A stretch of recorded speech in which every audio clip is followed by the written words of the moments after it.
I've always wanted to come out here and find the Graveyard Point Plume.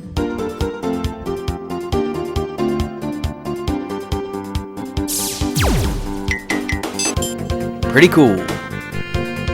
Today we're rockhounding on the Oregon-Idaho border for Graveyard Point Plume agate, a really famous gemstone for collectors. If you're ever on the Oregon-Idaho border, it's a must-go. This is one of the more popular rockhounding places on the eastern Oregon border.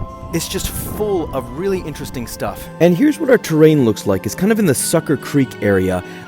You think that we're going to go up in those mountains. We're not. All of the material is just going to be right here at our feet. We're finding our first bits of chalcedony right here, but we call this kind of bog agate, bog material. That's when it's kind of opaque and not as clear as we want it to be. But again, we're just starting out, so this is a good sign. Let's keep looking. A lot of it is bog material, and a lot of it is claimed up, so you really got to be careful where you go here. Make sure that you're not trespassing on any claims. But I don't seem to be having that problem because all this stuff is just right off the road here. Besides that, my guides today used to work for the BLM, Bureau of Land Management, so they know this area really well. They're going to keep us off the claims and in the gemstones. So we're going to make our way down this road to the first spot that we're going to, and the first spot is supposed to be a hillside full of green moss agate.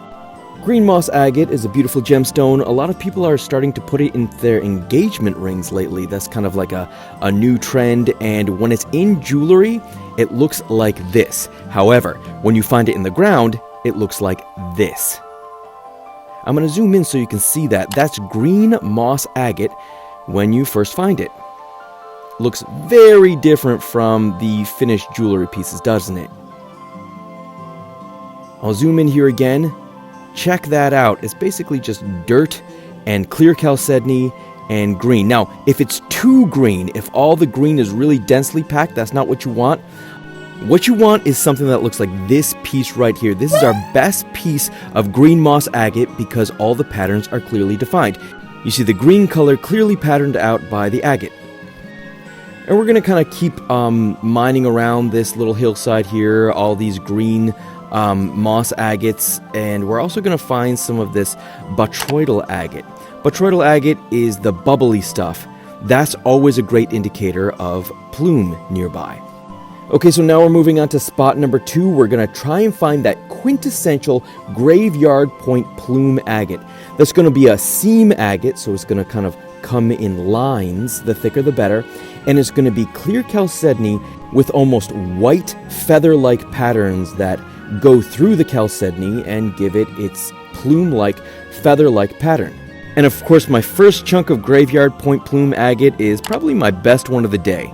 This right here is Graveyard Point Plume. This is what we came out here looking for.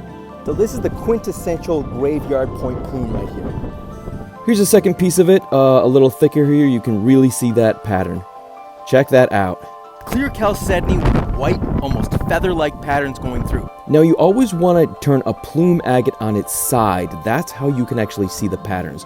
You don't want to look top down. You want to take the cross section of it. That's where you're going to find the most interesting patterns for jewelry making, for lapidary purposes, or just for collecting. And the unique thing about rockhounding at Graveyard Point is that there's such a huge amount of material. Every hillside has a different rock. Every hillside has different material. You can go down one hillside and find red plume. You can go down another hillside and find green moss agate. And you can find this white plume agate pretty much anywhere. Yeah, sorry about the wind here, guys. It's really windy. It's screwing with the sound a little bit. But here's some more of that standard Graveyard Point Plume. We're going to just make our way down this road and like away from the area and see what else we can find. And in this wash, we're finding some of that red moss that I was talking about. And if you do decide to come to Graveyard Point for some rockhounding, I recommend spending a couple days here because there's a lot of other unique, interesting things to collect nearby in the same area.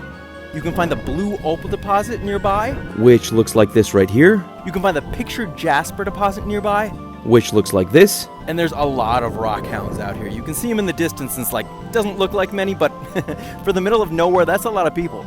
Okay, so we found the green moss, we found a little bit of red, and we found that picturesque quintessential white graveyard plume agate. Let's make our way back and see if there's any agates on this road that we missed.